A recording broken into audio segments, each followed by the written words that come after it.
Hi, my name is Bob Brown and welcome to my 8 and 35mm channel, this being the 35mm side of things. What we're going to do is learn how to use scanners, which is not really that difficult, and the software. In my particular case, I'm going to use ViewScan. That's the name of the software. And the reason for that is because my scanner, or one of them, I should say, is way out of date in terms of the year it was manufactured. And, well, it kind of ended manufacturing in 2006 or 2007. And that particular scanner was a 32-bit scanner. When I say 32-bit, I'm referring to the computers it went through. And so that software is obsolete. Today, the computers are all 64-bit. And I tried to get it to work, but I couldn't. But ViewScan has a database with every single scanner on the planet inside of it. And it worked right off the bat. So I'm going to use that particular software, but the software you use is probably going to be kind of similar. It's just the difference is really it just has to do with features. ViewScan might have more or less, and yours might have more or less as well. Either way, the scanner software you use will work for you. And the other scanner I'm going to use is a flatbed scanner. The Nikon is a front feeding scanner. The flatbed is probably the most common scanner out there. Pretty much that's what everybody has. As a matter of fact, I don't think I know anybody with a front feeding scanner. But that Nikon is the better of the two, but marginally. Let's see, the Nikon is 4000 DPI, whereas the Epson, I think, was 3600. Can you see the difference? Well, yeah, you kind of can, but it's not a huge difference. So don't sweat it if yours is a lower resolution than the ones I'm mentioning. Anyway, today, it's not like it used to be where you needed an entire warehouse of equipment and stuff to make a photograph. Well, not make a photograph. All you needed was camera and film, but everything thereafter required a warehouse. For example, you needed an entire dark room. Well, I had an entire dark room, let's put it that way. Or you could just send it out to have it developed. But yeah, no, you never knew what you were going to get back and what kind of quality, and you never knew what kind of how old the chemicals were, stuff like that. Anyway, today, again, all you need is a cell phone, or I should say a smartphone. And back then, this is what you needed. Yeah, I had pretty much everything you see there just to make a photograph and develop film. And it was daunting. It didn't seem like it at the time because that's all there was. That was normal. For someone today to have to go and do all of that, forget about it. I mean, they go into a coma. You'd melt down. Anyway, luckily those days are long gone, but you needed so much stuff. You needed beakers, you needed timers, you needed chemicals, you needed trays, you needed a wash bath to clean the chemicals off of it. You needed to hang your photos and you needed to hang your negatives. And it was like unbelievably time consuming. You know, I really enjoyed it back then, but if I had to go back to that, there's no way. It is so much better now. What do you need now? Well, if you're I guess, more professional photographer, you need a digital camera, a computer, software, and maybe some accessories for when you go do your shoot or whatever. That's it. You didn't need all of this stuff. As a matter of fact, that was my enlarger right there. That's how I made prints back then. Anyway, so today you can really do everything with a smartphone. You don't need a computer, you don't need anything because the smartphone is the computer and you can do all your editing within the smartphone. All right. I know I was a little long-winded there, but I just want to get all of that out of the way. Okay, now let's go ahead and start working with our scanning software. If you never opened ViewScan before, this is the first page you'll see.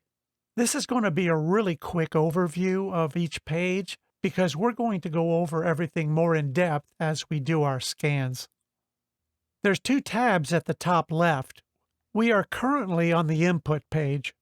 The options for this page is set to basic, which provides a limited amount of options. If you select that down arrow, you will see more options, such as standard and professional. Notice how standard has more settings and it has more tabs at the top. Now look what happens when we select the professional option. We have the same amount of tabs at the top, but look below where it says options and professional. There's a whole lot more of options to work with there. Also, whenever you change your options from basic to standard to professional, it will also expand or contract the amount of adjustments you have inside of each tab. It just depends on which one you choose, basic, standard, or professional. All right, let's start scanning. We're going to start with the Nikon and we're going to do color negatives first. Whenever you place your negatives in your scanner, be it upright or flatbed, make sure you orient your numbers upward.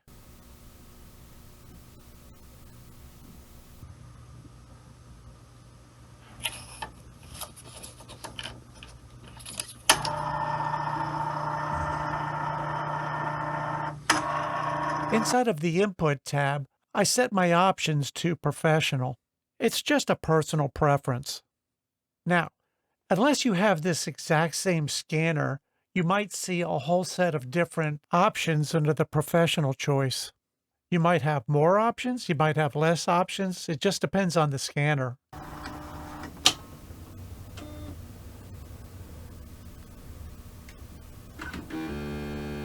All right, here comes our first scan.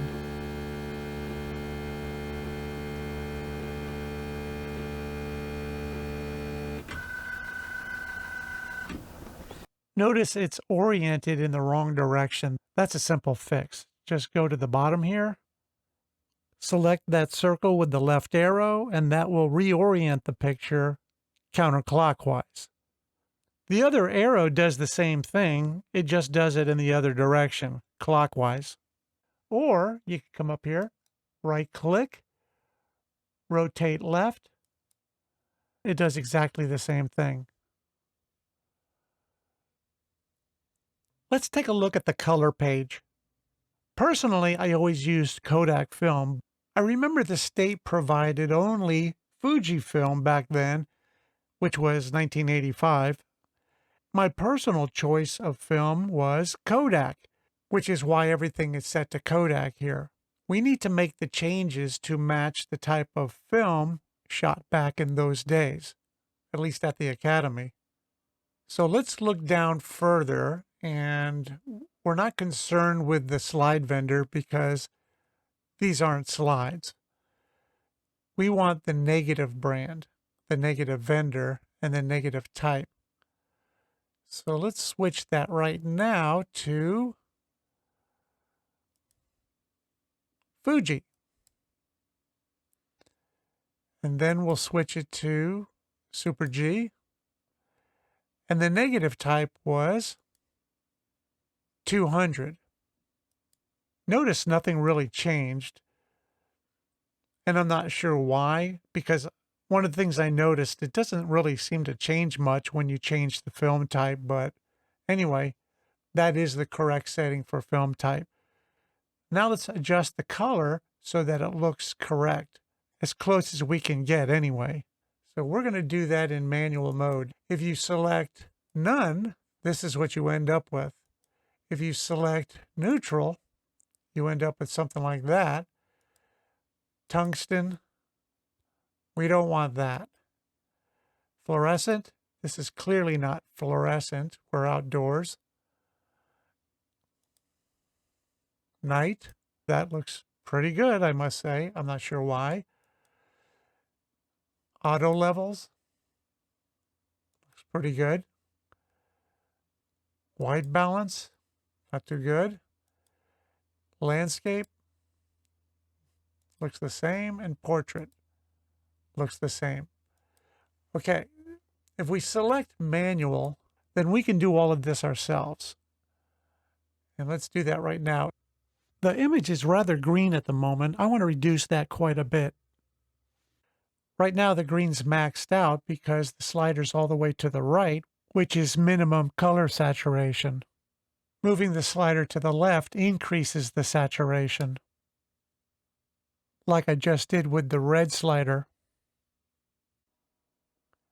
So we're going to bring it down a little bit to the left. And I'm not going to touch the green because this is very green. We're going to introduce some blue into this image.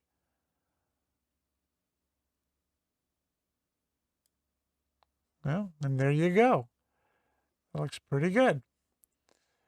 It doesn't take that long. As for the black point, the black point's kind of hit and miss. Sometimes it adjusts, sometimes it doesn't. See, that's completely zeroed out, and that's where we want to be in this particular case. So we'll go to low curve.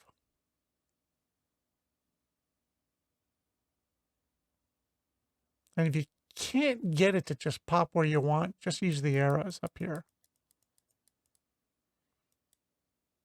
That's not too bad. And then if you use the high curve, you can take the slider to the left, and as you can see, it darkens the image a bit.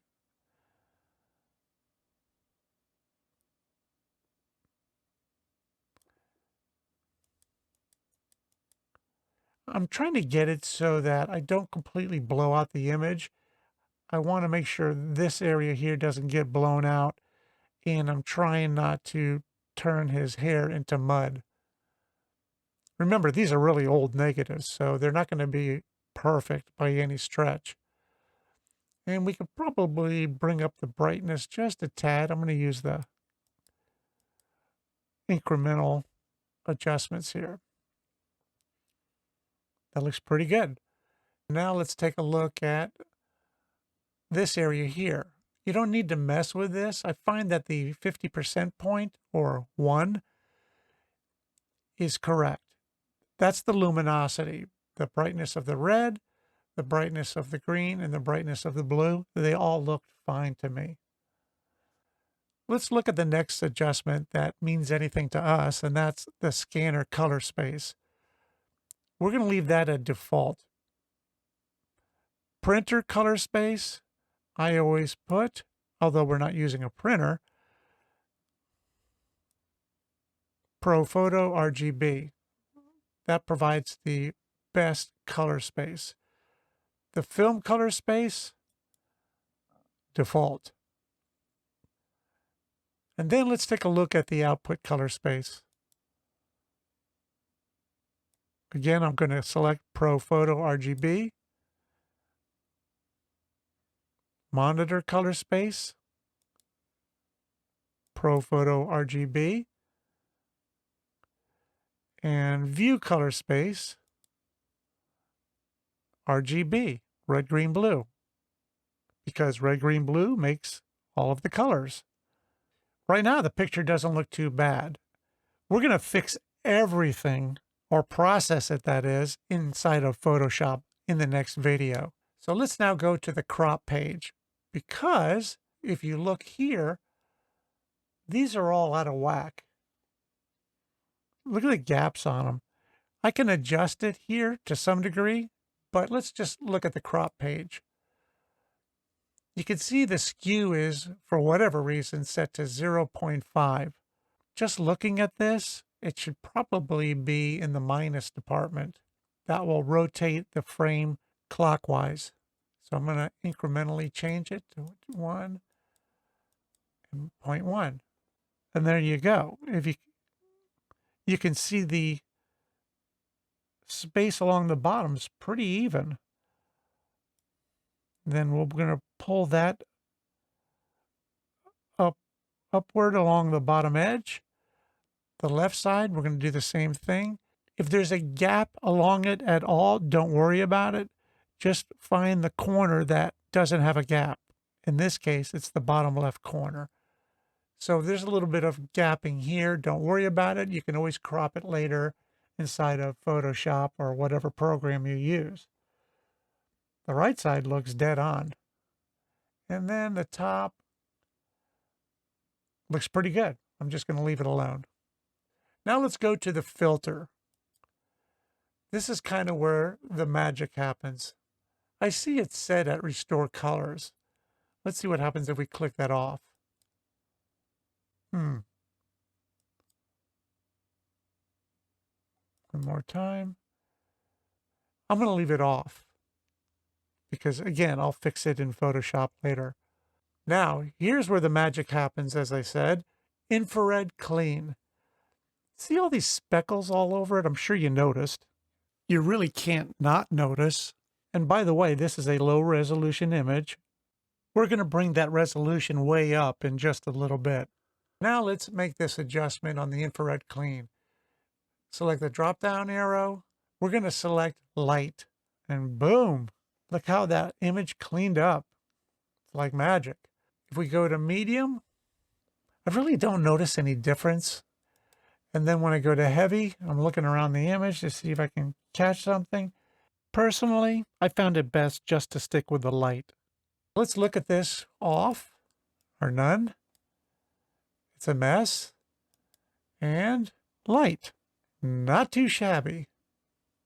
The next thing I want to do is scan the image. But we can also see the final shape of the image by selecting this cropped area tab.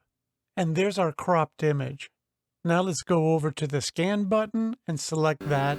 And then our image will scan.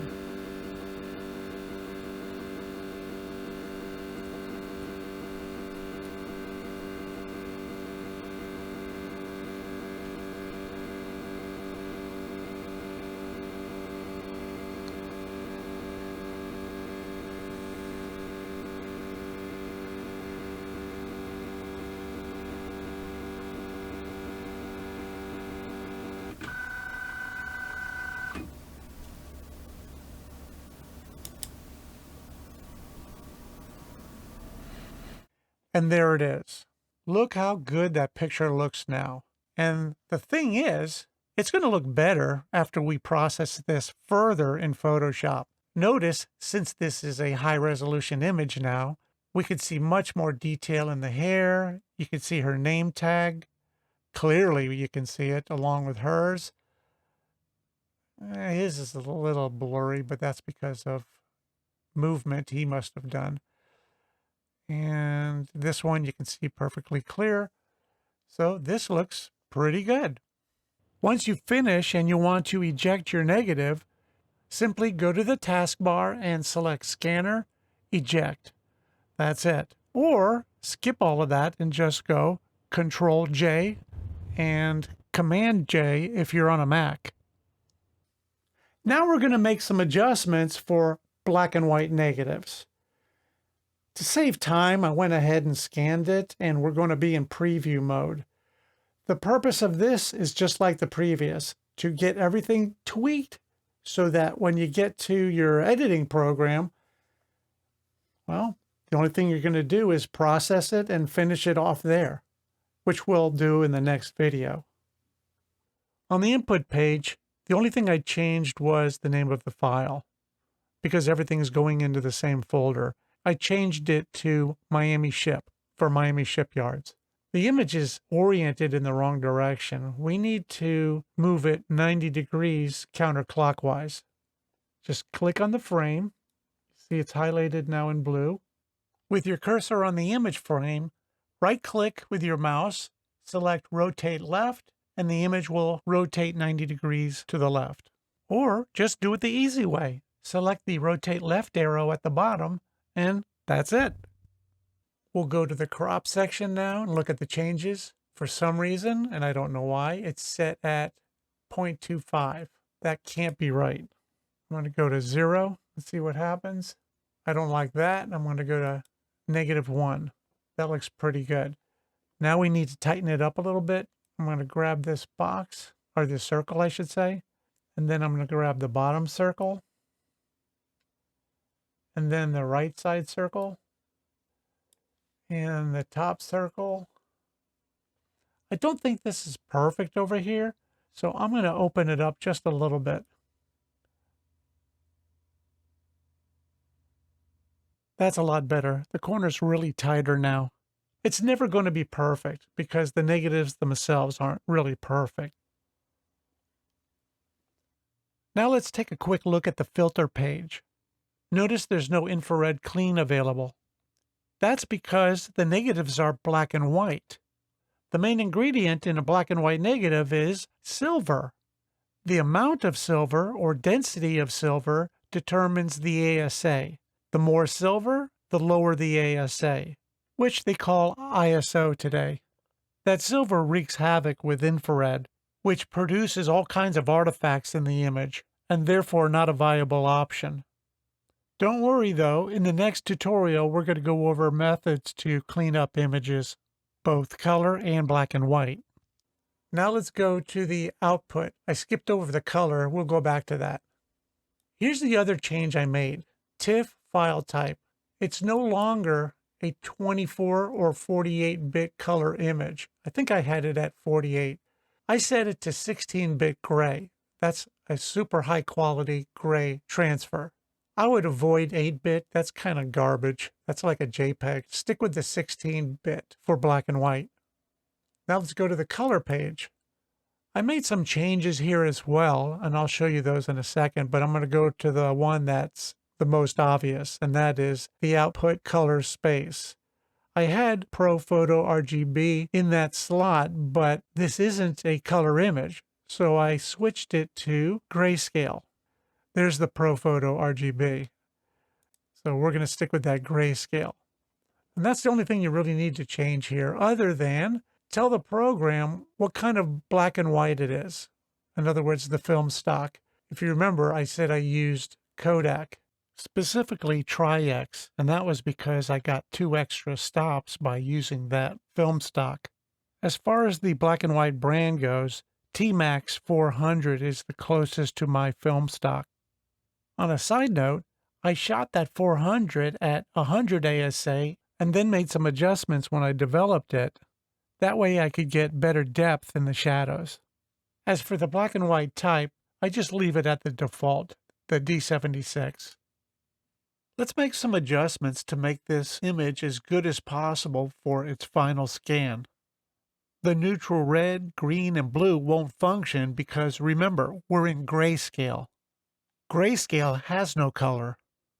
I already know from experience the black point and white point won't contribute any improvements to this image. However, the other adjustments will. This curve low adjustment works really good. You just have to adjust it to where you think it looks best. Next, we'll adjust the curve high.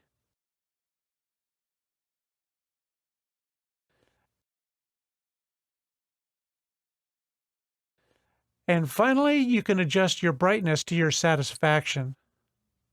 The last thing you have to do now is press that scan button and you're done. That image will now be in your folder and you'll have to process it to get it exactly how you want it for the final image. Now let's see how things go with the flatbed scanner. We're going to do a photograph. It really doesn't matter if you do a photograph or negatives. It's all kind of the same process, so it really doesn't matter. My scanner is the Epson V750 Pro. Most scanners, although not identical, generally speaking, they're pretty similar in features. All scanners have an on button. This scanner also has a software activation button. I don't know if your particular model will have that or not. I don't really use that button because I use ViewScan for my software. On a side note, sooner or later, the underside of your glass will build up a haze. If it does, you really should clean that.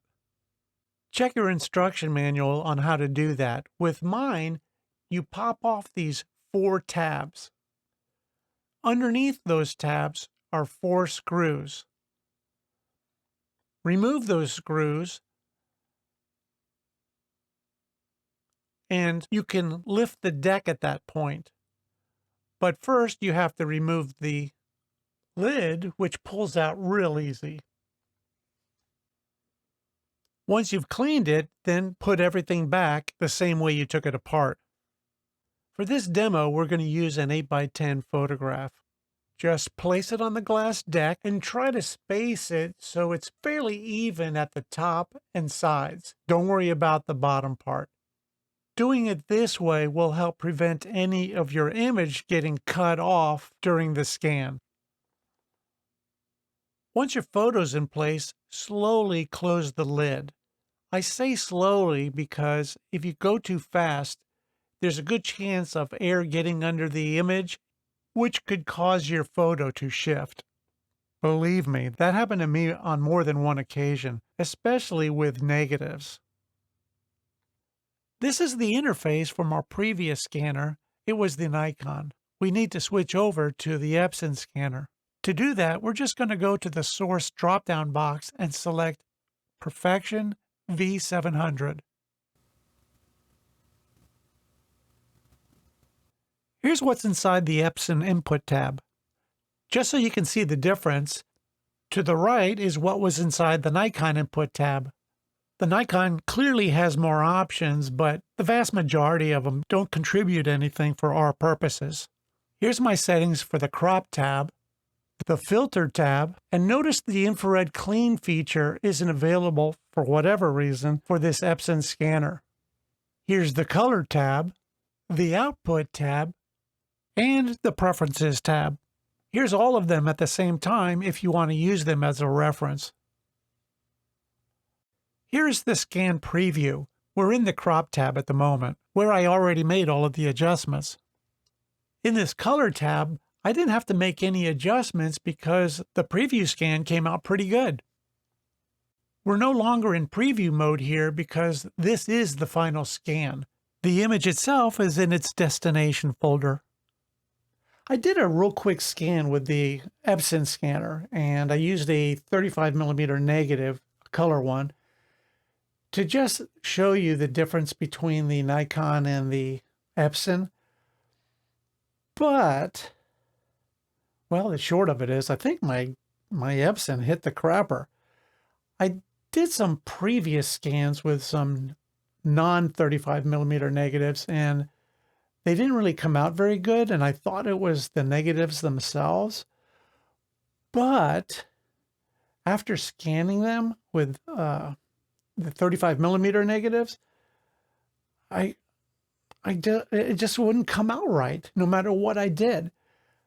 I even made every effort to dial it in with the ViewScan software, and no matter what I did, it still came out awful. So I said, okay, I'm going to download the Epson software, and maybe it's the ViewScan software just doesn't like this scanner for whatever reason. Why it wouldn't like it, I don't know, because I've used it before and it worked fine. But I went ahead and downloaded the Epson software, and, well, that didn't work either. Let's take a look at what really happened here, and I just assume that that scanner's seen better days. Right off the bat, you can see there's something really out of whack with that Epson scanner. That's the scan. That dark bronze-looking negative shouldn't look like that. That combination tells me the image is going to be overexposed and missing a lot of detail. The bottom left 2 images show exactly that. I think something on that electronic board inside the unit, it's just going bad. It's even producing all these black artifacts throughout the entire image, which also adds to the awful final result. The 2 images on the upper right are scans from the exact same negative, only with the Nikon scanner. Those came out great. and they needed very little processing, as you can see below the same images. Luckily, I still had some scans from when that Epson used to work properly. So I'm going to show you some comparisons now with those scans, but I'm not going to be able to do that anymore with this scanner because, as you saw, not so good. Here's a direct comparison between the Nikon and Epson.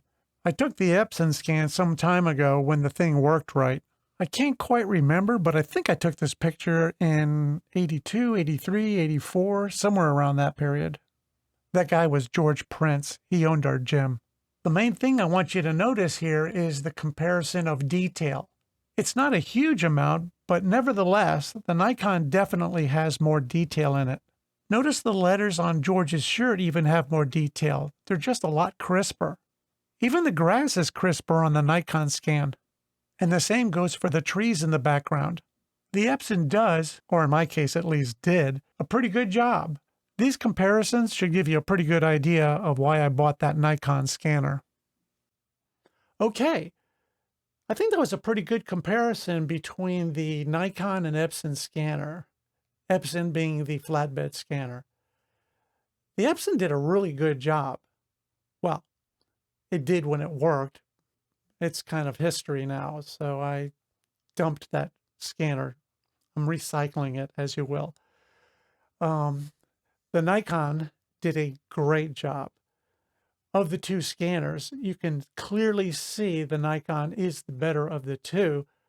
However, I don't know, the Epson did a pretty good job. Now, they don't really update scanners anymore. They're just kind of leftovers from a previous age, if you will. You can still buy them. Most of them are completely out of production, and there's a handful that you can still purchase, especially the Epsons. You can still buy those. You can buy them off of Amazon or from Epson directly. The replacement for my 750 is now the 850, but even that's an old scanner.